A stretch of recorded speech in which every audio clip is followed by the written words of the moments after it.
আরে আজান দিয়ে দিছে। আচ্ছা একটা কাজ করি, আগে গিয়ে নামাজটা পড়ে আসি। আরে ও তো নামাজ পড়তে গেছে, ও সবগুলো লিখে ফেলি।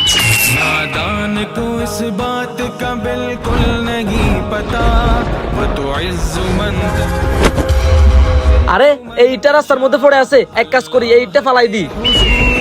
होता है फैसला ও তো আর একটা ভালো কাজ করছে, ও সবটা লিখে ফেলি। পানি পানি, এই যে ভাই নাও পানি খাও।